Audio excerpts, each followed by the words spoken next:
Hi everybody, I'm here at Gettysburg and it is time to talk about what happened on the third day of the battle, July 3rd. If you know anything about the Civil War or really American military history in general, you would have heard of what happened here that day. I'm speaking, of course, about Pickett's Charge. As the fighting ends at the second day of the battle, July 2nd, Robert E. Lee's Army of Northern Virginia has failed to break either flanks of the Union Army. So he prepares to make his plans for the third day's battle, July 3rd. And really, his plans will not differ a whole lot from what he planned to do originally on the second day. He plans to make coordinated attacks by Ewell's Corps on the Union right at Culp's Hill, and Longstreet's Corps will attack the Union center here at Cemetery Ridge. So before the Confederates are able to make their assault on Culp's Hill on the morning of July 3rd, the Union actually seizes the initiative first. At 4:30 in the morning, they began an artillery bombardment on the men of Stewart's brigade that are able to occupy those Union earthworks in the previous evening's fighting. And at 5 a.m., they rushed the hill with 2 brigades from John Gary's division and pushed those Confederate intruders off of the hill. And General Johnson, reinforced by 2 brigades from General Rhodes' division, attacks the hill, trying to push the Union defenders off of it. And after 3 separate attacks, it comes to nothing, and Johnson's division has to admit failure. Around 11 a.m., the fighting dies down here at Culp's Hill.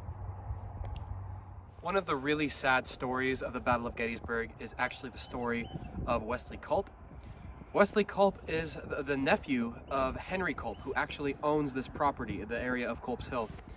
He joins the 2nd Virginia Regiment in the beginning of the war, siding with the Confederacy. And unfortunately, he's part of the attack of Johnson's division on the morning of July the 3rd, and he is killed while attacking Culp's Hill.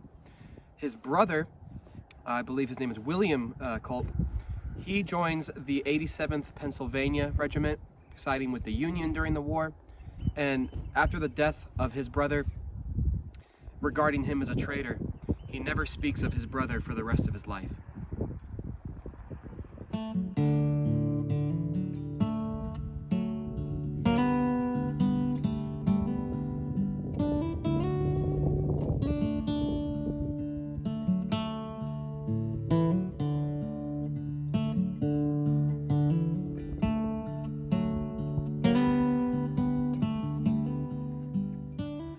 So the failure on the morning of July 3rd in Ewell's attack at Culp's Hill forces Lee to change his plans for the day.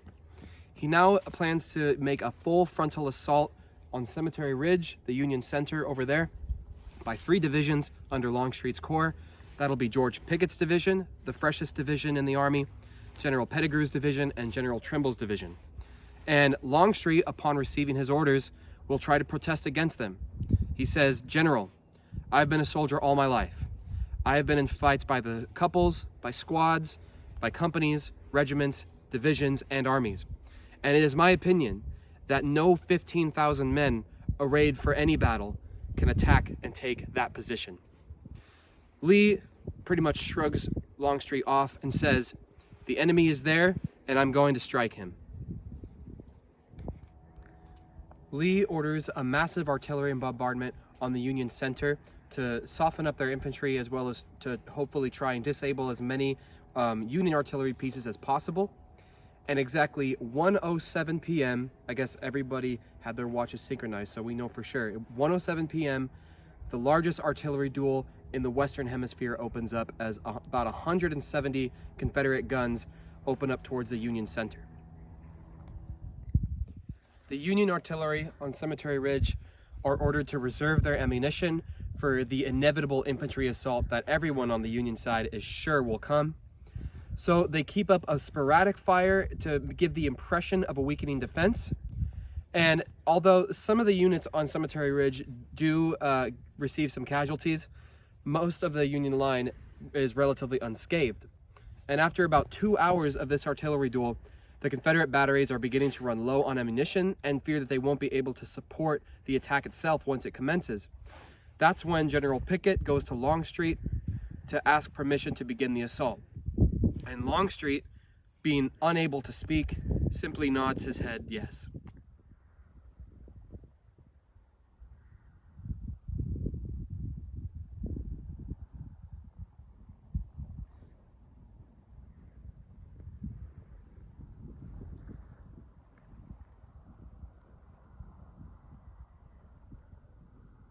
On July 3rd, 1863, at 3 p.m., the three Confederate divisions under Pickett, Pettigrew, and Trimble, almost 13,000 men, emerge from that tree line over there and begin to cross the 3/4 of a mile long field to the Union position here at Cemetery Ridge.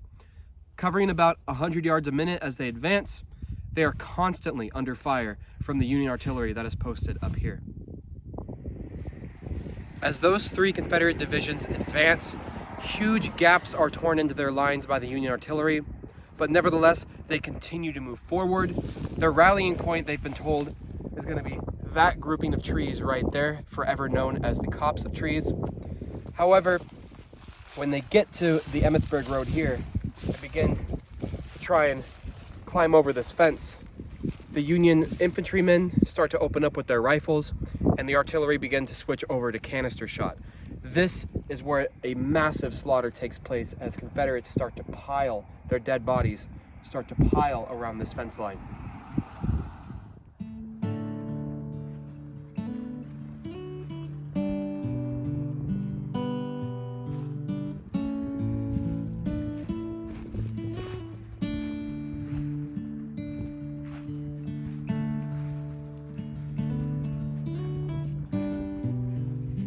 The only Confederates to reach the stone wall here at Cemetery Ridge during the charge would be the men of Lewis Armistead's brigade. And at this point, by now they're down to only a couple hundred men. Nevertheless, they climb over this wall into the Union works and begin to engage the Union soldiers in hand-to-hand combat. Another really sad story from the Battle of Gettysburg is the fact that Winfield Scott Hancock, John Reynolds, and Lewis Armistead, before the war, had all three been stationed out in California together, and by all accounts, the three men were the best of friends. On the first day of the battle, as General John Reynolds is killed, both men on opposite ends learn about the death of John Reynolds and are both deeply saddened by the death of their friend. And on the third day of the battle here at Pickett's Charge, as Lewis Armistead's brigade is here crossing the stone wall at the area called the Angle, he is shot 3 times, and he falls mortally wounded at this spot. He dies 2 days later from his wounds, and Winfield Scott Hancock is again deeply saddened to hear of the death of yet another friend, while he himself is recovering from a grievous wound that he received here at Cemetery Ridge, defending this area during Pickett's Charge. The near breakthrough here by Armistead's men is called sometimes the high water mark of the Confederacy. All of those Confederates that cross the stone wall are either killed or captured. The rest of Pickett's Charge has gone horribly wrong for the Southerners. Over half of them become casualties, and the rest of them retreat back across the field that they charged over, back towards their friendly lines on Seminary Ridge. And as they reach their friendly lines, they encounter General Lee himself. Robert E. Lee is absolutely distraught. He rides out to his limping and exhausted men as they retreat back from the charge, in tears, crying out, "I'm sorry, boys, I'm sorry. This is all my fault." This is the moment that the Army of Northern Virginia has lost the Battle of Gettysburg. General George Gordon Meade, the old goggle-eyed snapping turtle, had won the Army of the Potomac its most famous victory. When the battle began here on July 1st, he was only the Army commander for about 3 days. He was put into a very, very tough situation. But he won this battle through his clear-headed thinking, his quick reaction times, and his steady leadership. And it's very important to remember that not only did Robert E. Lee lose the Battle of Gettysburg, George Gordon Meade fairly won the Battle of Gettysburg. As General Lee realizes the full extent of the disaster, he begins to make preparations for a retreat back into Virginia. His plan of invading the North and threatening the Union capital to bring a quick end to the war on the Confederates' terms has failed. On July 4th, he will begin that retreat back into Virginia, and the war will continue for almost 2 more blood-soaked years.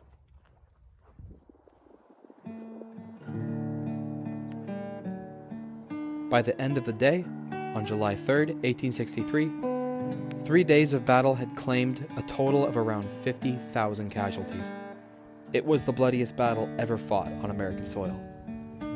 Here, at the Gettysburg National Cemetery, around 3,600 of the Union dead from the battle are buried here, and many of them are unfortunately unknown.